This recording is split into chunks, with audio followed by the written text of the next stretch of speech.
এক দুই, এই যে আপনারা যেটা বলছেন টেন্টেড বা আনটেন্টেড, বা এক দলের বেতন ফেরত দেওয়া হবে আরেক দলের বেতন ফেরত দেওয়া হবে না, এই কথাগুলো তো আমার কথা নয়। এগুলো মহামান্য প্রধান বিচারপতির জাজমেন্টে প্রতিটি পাতায় আছে, মানে বেশ কয়েকটা পাতায় আছে, 28 নম্বর অনুচ্ছেদে খুব স্পষ্ট করে আছে।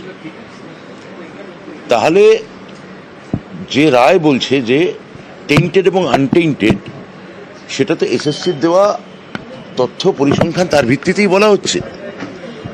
তাহলে আপনারা যেটা বলছেন যে যোগ্য বা অযোগ্য এসএসসি ভাগ করতে পারেনি, তা নয়।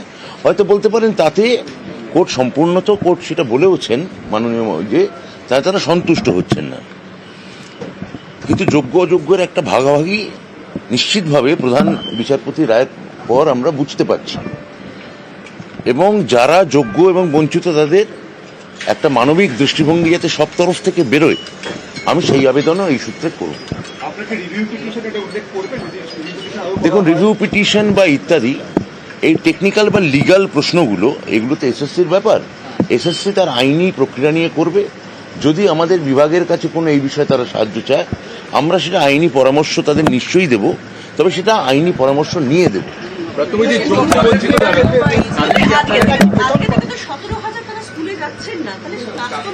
আমার মনে হচ্ছে যে এটা, এই তথ্য ঠিক নয়। বিশেষত গতকাল মুখ্যমন্ত্রী যে বার্তা দিয়েছেন, সে বার্তায় পরিষ্কার করে তাদের কি করণীয় বা কি করণীয় নয় সেটা তিনি কালকে তাদের বলে দিয়েছেন। আর আপনারা যে এটা বলছেন, আমাদের কাছে এরকম কোনো তথ্য নেই যে তারা যাচ্ছেন না।